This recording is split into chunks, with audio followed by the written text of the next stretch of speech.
Hello, welcome to Educationally Speaking.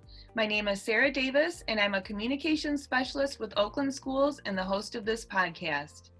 The goal of Educationally Speaking is to focus on important topics related to education here in Oakland County, Michigan. Thank you so much for listening in. Transitioning back to school is going to be tough for everyone this year. Last year, with the pandemic, school went completely online, then ended, as it always does, with the start of summer.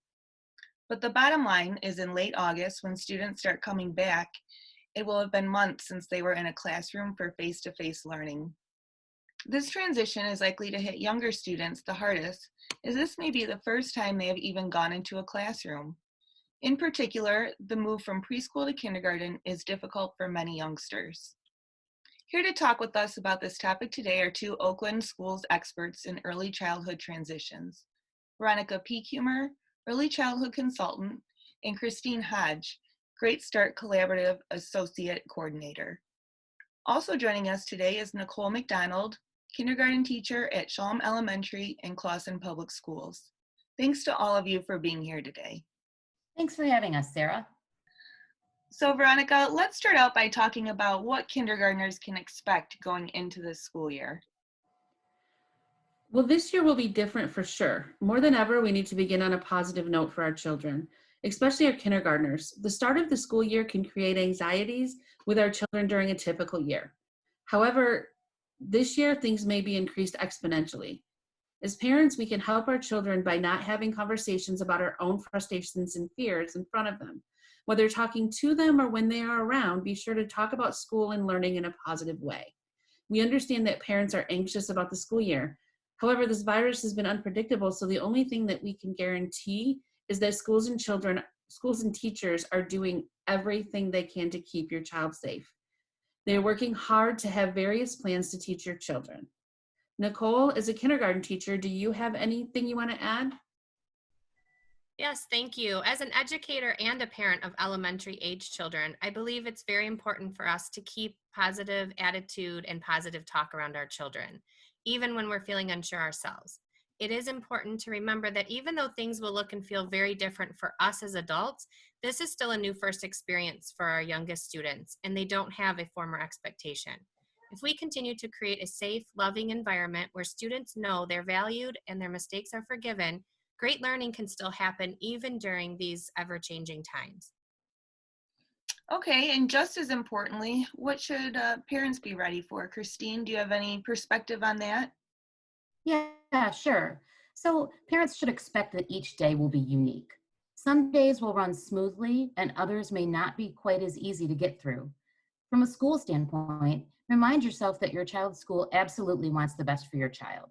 They will do all they can to ensure that your child is safe and meeting educational goals.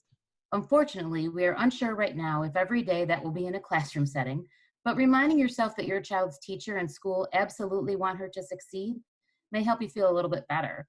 Make sure to communicate with your child's teacher. Start those lines of communication early and often so that you can work together as a team to foster learning. As far as your child is concerned, she may be hesitant to leave you, even if she left you easily for preschool or childcare before. She has most likely been home with you more than usual lately, so that's become her comfort zone. So just remember, you are the expert on your child and you know what she needs the most. You can determine how best to accommodate those needs and when you can push her a bit or not.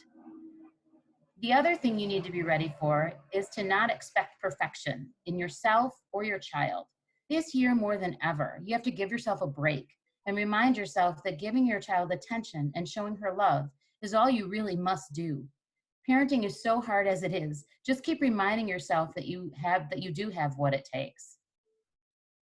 And Nicole, as a kindergarten teacher, I'm sure you have some unique tips for supporting the child's transition, especially as they're going from preschool to kindergarten. Yes, helping your child to be as independent as possible before school begins is super important, and maybe even more important this year, as teachers may not be able to help them as much with their snacks and lunch as they have in previous years. Helping your child to be able to put on and take off their own coats and to be able to maneuver the clothing they're wearing for their bathroom needs is very important. Have your child practice opening their lunchbox and Ziploc bags and containers at home. Role play certain situations, such as if you need to go to the bathroom, what should you do? If you're feeling worried or scared, here's what you can do. You can trust your teachers. Your mommy and daddy trust that they'll take good care of you when you are with them. You can role play the teacher role and have your child be the student role so that you can help them through those situations. Another great thing is to encourage your child to follow directions with more than one step. For instance, you can ask them to take their shoes to the bedroom and on the way back, bring you a Kleenex. You can make following directions fun by playing games like Simon Says, giving 2 or 3 steps.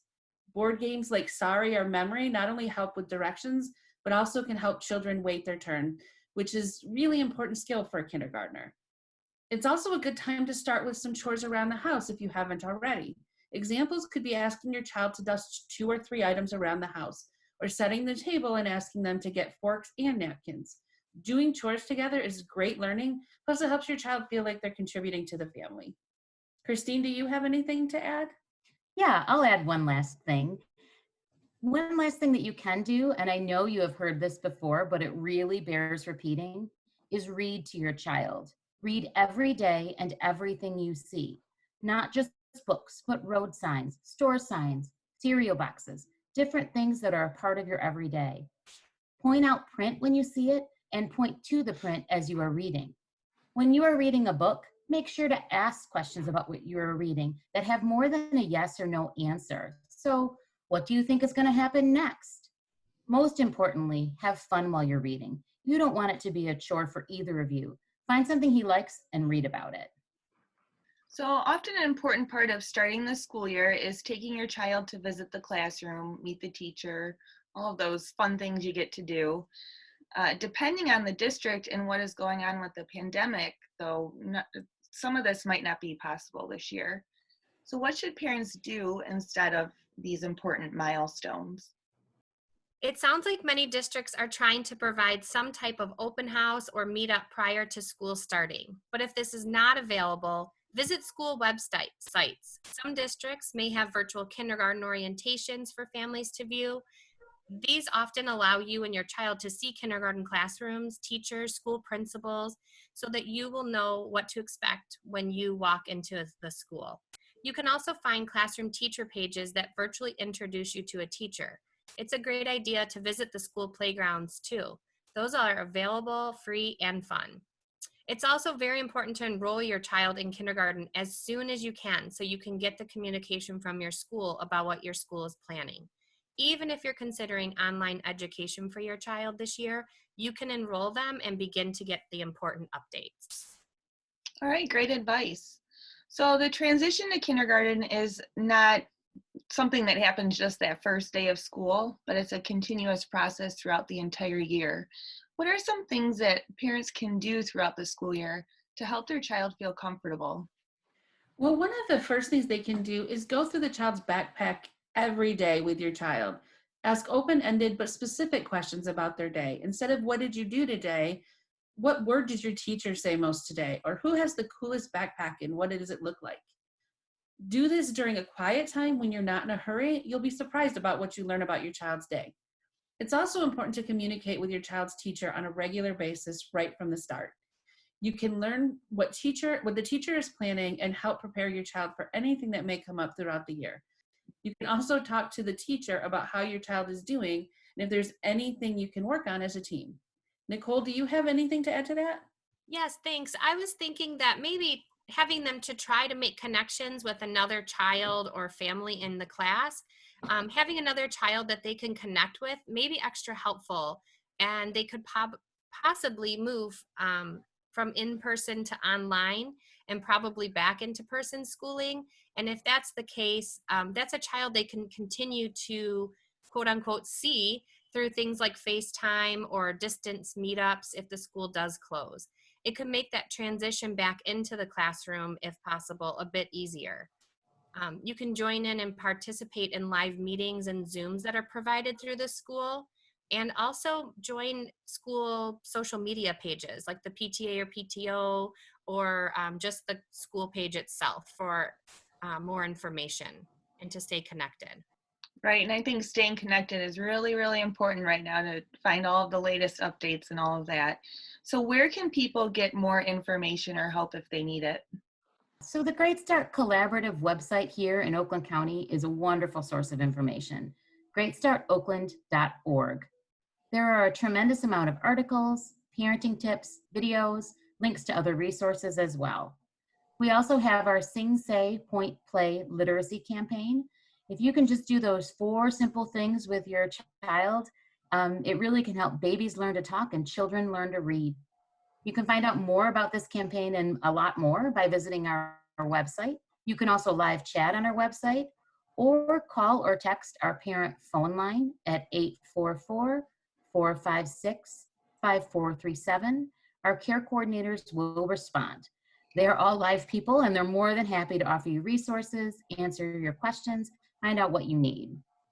Excellent. Thank you so much, Veronica, Christine, and Nicole, for talking with us today about this important subject. We want to make sure all of our students are supported this school year, including our littlest ones who are making a huge transition. Thanks so much. Not a problem at all. This podcast was brought to you by Oakland Schools Intermediate School District's Communications Services and is produced by Media Production and Distance Learning Manager Mark Hansen. Oakland Schools is a regional service agency that offers support services to school personnel which are better delivered regionally and provide cost, size, and quality advantages to those we serve. You can find more information on Oakland Schools at oakland.k12.mi.us. I have been your host for this podcast, Sarah Davis, and you can find this and future episodes of Educationally Speaking on Anchor FM. We hope you will join us for our next episode, where we will continue to bring you topics that affect every student, every day.